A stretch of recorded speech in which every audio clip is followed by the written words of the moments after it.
25 ফেব্রুয়ারি জাতীয় শহীদ সেনা দিবস ঘোষণা করেছে সরকার। মন্ত্রিপরিষদ বিভাগ থেকে পরিপত্র জারি। জিয়া চ্যারিটেবল ট্রাস্ট মামলায় খালেদা জিয়ার খালাসের বিরুদ্ধে রাষ্ট্রপক্ষের আবেদন। শুনানি হবে 2 মার্চ। মৃত্যুদণ্ডের রায় পুনর্বিবেচনা চেয়ে জামায়াত নেতা ATM আজহারের আবেদন। 25 ফেব্রুয়ারির শুনানি। এবং পুলিশ কোনো দলের তল্পিবাহক হবে না, রাজশাহীতে বলেন স্বরাষ্ট্র উপদেষ্টা। জুলাই আগস্টের চেতনাকে ধারণ করার আহ্বান।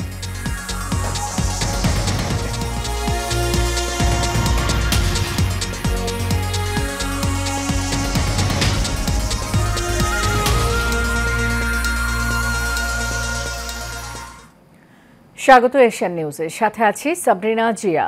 এতক্ষণ শুনছিলেন BRB কেবল ইন্ডাস্ট্রিজ লিমিটেড সংবাদ শিরোনাম। এবার চলে যাব পুরো খবরে। 25 ফেব্রুয়ারিকে জাতীয় শহীদ সেনা দিবস ঘোষণা করেছে সরকার। আজ মন্ত্রিপরিষদ বিভাগ থেকে জারি করা এক পরিপত্রের মাধ্যমে এই ঘোষণা দেয়া হয়। পরিপত্রে বলা হয়, সরকার প্রতি বছর 25 ফেব্রুয়ারি জাতীয় শহীদ সেনা দিবস হিসেবে ঘোষণা করেছে।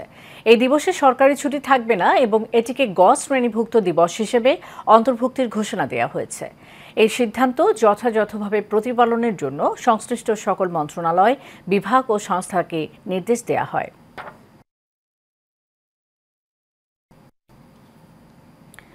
জিয়া চ্যারিটেবল ট্রাস্ট মামলায় 7 বছরের কারাদণ্ড থেকে বিএনপি চেয়ারপারসন বেগম খালেদা জিয়াকে হাইকোর্টের দেয়া খালাসের রায়ের বিরুদ্ধে রাষ্ট্রপক্ষ ও দুদক যে আপিল আবেদন করেছে তার শুনানির জন্য আগামী 2 মার্চ দিন ধার্য করা হয়েছে।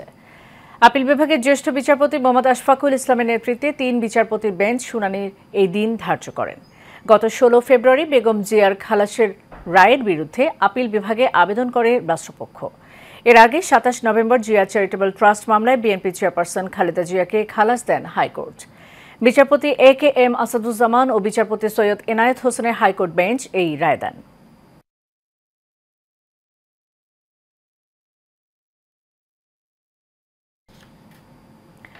মানবতা বিরোধী অপরাধের মামলায় জামায়াতে ইসলামের নেতা ATM আজহারুল ইসলামের মৃত্যুদণ্ডের রায়ের বিরুদ্ধে আগামী মঙ্গলবার রিভিউ আবেদনের শুনানির জন্য দিন ধার্য করেছেন আপিল বিভাগ।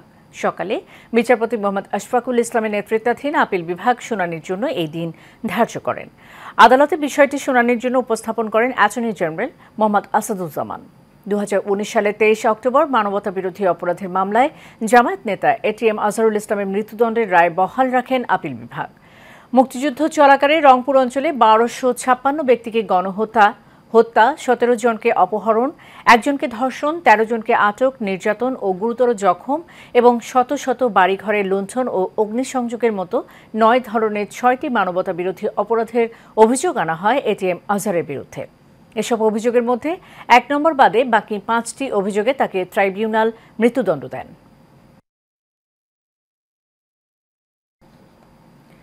স্বরাষ্ট্র উপদেষ্টা মোহাম্মদ জাহাঙ্গীর আলম চৌধুরী বলেছেন, বাংলাদেশ রাষ্ট্র সব নাগরিকের, কোনো দলের নয়, কোনো গোষ্ঠীর নয়, কোনো সম্প্রদায়ের নয়। বাংলাদেশ পুলিশ প্রজাতন্ত্রের স্বাধীন কর্মচারী যারা সুনির্দিষ্ট আইন মেনে চলে। সকাল 10টার দিকে রাজশাহী সারদা বাংলাদেশ পুলিশ একাডেমিতে শিক্ষানবী সহকারী পুলিশ সুপারদের প্রশিক্ষণ সমাপনী কুচকাওয়াজ অনুষ্ঠানে তিনি এসব কথা বলেন। এই সমাপনী কুচকাওয়াজে 60 জন প্রশিক্ষণার্থী অংশগ্রহণ করেন। অনুষ্ঠানের প্রধান অতিথি তার ভাষণে নবীন পুলিশ কর্মকর্তাদের পেশাদারিত্ব, আন্তরিকতা, নিষ্ঠা ও দায়িত্বশীলতার সঙ্গে কর্তব্য পালনের জন্য জানান। থানায় এসে মানুষ যাতে হয়রানির শিকার না হয় সেই দিকে বিশেষভাবে লক্ষ্য রাখার নির্দেশনা দেন। অনুষ্ঠানে স্বরাষ্ট্র উপদেষ্টা প্রধান অতিথি হিসেবে উপস্থিত থেকে কুচকাওয়াজে অভিবাদন গ্রহণ করেন ও বিভিন্ন বিষয়ে শ্রেষ্ঠত্ব অর্জনকারী প্রশিক্ষণার্থীদের মধ্যে অ্যাওয়ার্ড দেন। দেশের বিভিন্ন স্থানে হত্যা, ধর্ষণ এবং আইনশৃঙ্খলার অবনতির অভিযোগ তুলে পরিস্থিতির উন্নয়নের দাবিতে রাজধানীর বেসরকারি বিশ্ববিদ্যালয়ের শিক্ষার্থীরা মানববন্ধন ও বিক্ষোভ মিছিল করেছেন। এ সময় তারা সবার নিরাপত্তা নিশ্চিত করার দাবি জানান। শফিকুল ইসলামের রিপোর্ট। দেশের বিভিন্ন স্থানে ধর্ষণ, শ্লীলতাহানি, নারী নির্যাতন এবং আইনশৃঙ্খলা পরিস্থিতি অবনতির প্রতিবাদী ব্র্যাক ইউনিভার্সিটির সামনে মানববন্ধনে অংশ নেন শিক্ষার্থীরা। দাবির পক্ষে তারা নানা স্লোগান দেন।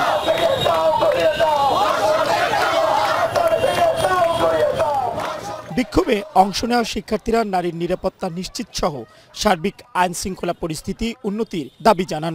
আমরা জুলাইয়ের আন্দোলনে মা বোনরা যাতে স্বাধীনভাবে চলাফেরা, আমরা শুধু বাক স্বাধীনতা চাইনি, আমরা চলার স্বাধীনতা চেয়েছি, আমরা মৌলিক অধিকারের স্বাধীনতা চেয়েছি। মেয়েদের মৌলিক অধিকারের স্বাধীনতা এখন নাই। এখন চারপাশে কোনো মেয়ে কি কোনো পুরুষ মানুষ সুরক্ষিত নাই। জুলাইয়ের আন্দোলনে আমি আমার ভাই বোনেরা সবাই পুলিশের গুলির মুখে সামনে আমাদের জীবন বাজি রেখে দাঁড়িয়ে গিয়েছি কি এই দিনের জন্য? আমরা কি আমাদের জীবনকে বাজি রেখেছি যেন একটা স্বৈরাচার সরকারের পতন হোক, একটা ভালো সরকার আসুক? শুধু ধর্ষণ হচ্ছে বিষয়টা এমন না, এইখান দিয়ে কোনো ছেলেরাও এখন সেফ না। সন্ধ্যার পরে বাসায় যাওয়ার সময় তাদের হলো টেনশনে যেতে হয়। অন্যায়ের বিরুদ্ধে রুখে দাঁড়াতে এবং আইন শৃঙ্খলা বাহিনীকে অনুরোধ করতে চাই, তাদেরও মা বোন আছেন, আমরাও তাদের মা বোনের মতোই। তারা আমাদের সুরক্ষাটা দেখলে আমরা তাদের উপর বিশ্বাসটা রাখতে পারবো, যে বিশ্বাসটা তারা হারিয়েছিল 5 আগস্টের পরে।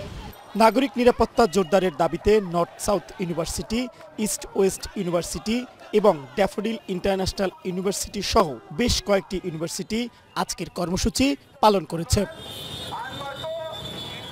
Mohammad Shafiqul Islam, Asian television, Dhaka. 6 দফা বাস্তবায়নের দাবিতে খুলনা প্রকৌশল ও প্রযুক্তি বিশ্ববিদ্যালয়ের শিক্ষার্থীরা ঢাকা শহীদ মিনারে অবস্থান করছে। তাদের 5 সদস্যের প্রতিনিধি দল প্রধান উপদেষ্টা বাসভবন যমুনার অভিমুখে রওনা হয়েছে। ছাত্র প্রতিনিধি সদস্যরা সেখানে প্রধান উপদেষ্টার নিকট স্মারকলিপি প্রদান করবেন। সেই সাথে খুলনা প্রকৌশল ও প্রযুক্তি বিশ্ববিদ্যালয়ের VC professor doctor Mohammad Masud, pro VC professor doctor Sheikh Shariful Alam ও ছাত্র কল্যাণ বিষয়ক পরিচালককে অব্যাহতি বিষয়ে প্রধান উপদেষ্টার কাছে অনুরোধ জানাবেন। সকাল 8টায় বিশ্ববিদ্যালয়ের ক্যাম্পাস থেকে 2টি বাস যোগে 100 শিক্ষার্থী ঢাকার উদ্দেশ্যে রওনা দেন। দুপুর 2টায় ঢাকা শহীদ মিনারে সমবেত হয় আন্দোলনরত শিক্ষার্থীরা।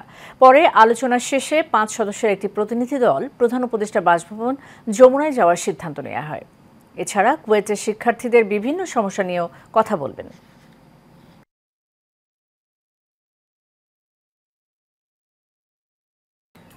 ড্যাফোডিল ইউনিভার্সিটির রিয়েল এস্টেটের যে কোনো প্রয়োজনে সব সময় পাশে থাকার প্রত্যয় ব্যক্ত করেছেন রূপায়ণ সিটি উত্তরার সিইও এম মাহবুবুর রহমান। সকালে আশুলিয়া ড্যাফোডিল ইউনিভার্সিটি মেইন ক্যাম্পাসে নেক্সট গেইন রিয়েল এস্টেটের এক অনুষ্ঠানে তিনি এই প্রত্যয় ব্যক্ত করেন। Any idea what you are again? সেই লক্ষ্যে যেতে হবে এবং এই লক্ষ্যে রিকোয়েস্ট করব পরবর্তীতে এই সেশন ড্যাফোডিল ইন্টারন্যাশনাল ইউনিভার্সিটি আজকে যে next gen real estate summit যেটা আয়োজন করেছে ওখানে আসতে পেরে আমি অত্যন্ত আনন্দিত এবং এটার সাথে থাকতে পেরে রিয়েল এস্টেটের সাথে থাকতে পেরে রূপায়ণ সিটি এবং রূপায়ণ গ্রুপ অত্যন্ত আনন্দিত এবং আমরা ভবিষ্যতেও আপনাদের এই ধরনের ফাংশনে আমাদের নিজেদেরকে আমরা সাপোর্টার হিসেবে রেখে দিব এবং রিয়েল এস্টেটের প্রয়োজনে যখন যেখানে যে ধরনের এঙ্গেজমেন্টে আসুক না কেন আমরা সবসময় পাশেই থাকবো। তো আবারও ধন্যবাদ জানাচ্ছি ড্যাফোডিল ইন্টারন্যাশনাল ইউনিভার্সিটিকে এরকম সুন্দর একটা আয়োজন করার জন্য, যেখান থেকে অনেক ইউনিভার্সিটি স্টুডেন্ট আজকে এসেছে। আমি মনে করি তারা তাদেরকে রিচ করতে পেরেছে এবং রিয়েল এস্টেট ডিপার্টমেন্টের সর্বাঙ্গীন সাফল্য কামনা করছি। শিশুদের ডিভাইস আসক্তি থেকে ফিরিয়ে আনতে এবং তাদের সৃজনশীলতা বিকাশে রিদওয়ান শিল্পগোষ্ঠী ডিসিএন আয়োজন করল শিশু মেলা। রাজধানী মোহাম্মদপুরে বাদশাহ ফয়সাল ইনস্টিটিউট মাঠে দিনব্যাপী এই মেলায় বিভিন্ন শিক্ষা প্রতিষ্ঠানের 1000-এর বেশি শিশু অংশ নেয়। মেলার উদ্বোধন করেন শাহজালাল বিশ্ববিদ্যালয়ের প্রফেসর ডক্টর শামিমা তাসনিম। রিদওয়ান শিল্পী গোষ্ঠী ডিসিএন-এর পরিচালিকা আঁখি ফেরদৌসির সভাপতিত্বে বিশেষ অতিথি ছিলেন সংগঠনটির উপদেষ্টা ডক্টর আমিনা বেগম, সুফিয়া জামাল, ঢাকা ডেন্টাল কলেজের প্রফেসর শাহনাজ বেগম সহ অন্যান্যরা।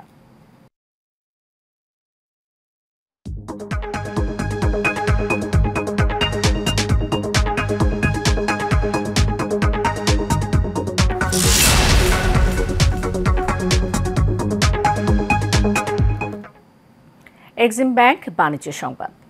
আসন্ন ঈদ উৎসবকে ঘিরে সারা দেশে শুরু হয়েছে শীর্ষস্থানীয় দেশীয় ইলেকট্রনিক্স ব্র্যান্ড মার্সেলের ডিজিটাল ক্যাম্পেইন সিজন 2022। আগের মতো ক্যাম্পেইনের এই সিজনেও মার্সেল পণ্যের ক্রেতাদের জন্য থাকছে বিশেষ চমক। অনুষ্ঠানে উপস্থিত ছিলেন মার্সেলের ব্র্যান্ড অ্যাম্বাসেডর চিত্রনায়ক Amin Khan, chief marketing officer Zoheb Ahmed, মার্সেলের head of business Motiur Rahman, Marcel distributor network north জোনের ইনচার্জ কুদরত ই খুদা সহ অনেকে।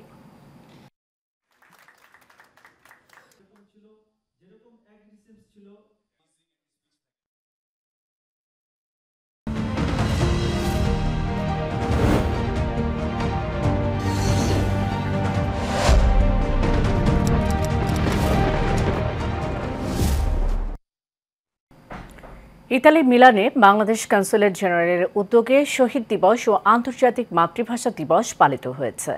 অনুষ্ঠানের শুরুতে কনস্যুলেটের কর্মকর্তা কর্মচারীবৃন্দ শহীদ মিনারে পুষ্পস্তবক অর্পণ করে ভাষা শহীদদের মহান আত্মত্যাগের প্রতি গভীর শ্রদ্ধা অর্পণ করেন। দিবসটিতে কনস্যুলেট প্রাঙ্গণে জাতীয় পতাকা অর্ধনমিত করা হয়। মিলানে বাংলাদেশি কমিউনিটির বিভিন্ন সংগঠনের নেতৃস্থানীয় ব্যক্তিবর্গ ও বিভিন্ন শ্রেণী পেশার মানুষেরা অংশগ্রহণে একটি আলোচনা সভা অংশগ্রহণ হয়। এ সময় দূতালয়ের প্রধান ও কনসাল ASM তাজুল ইসলাম তার বক্তব্যে একটি অন্তর্ভুক্তিমূলক সমাজ গঠন এবং কল্যাণমুখী রাষ্ট্র ব্যবস্থা বিনির্মাণে সঠিকভাবে বাংলা ভাষা চর্চার উপর গুরুত্ব আরোপ করেন। শেষ করব এশিয়ান নিউজ। যাবার আগে BRB কেবল ইন্ডাস্ট্রিজ লিমিটেড সংবাদ শিরোনাম জানিয়ে দেব আরও একবার।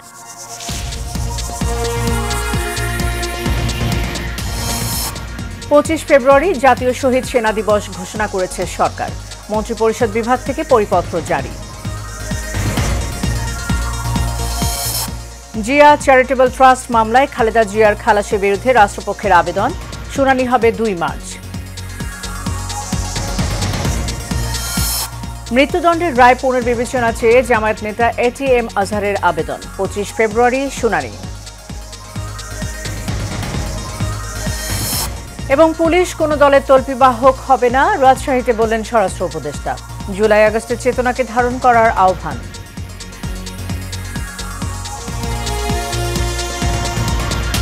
এশিয়ান নিউজ এ পর্যন্তই। পরের সংবাদ দেখার আমন্ত্রণ রইল। ধন্যবাদ সাথে থাকার জন্য।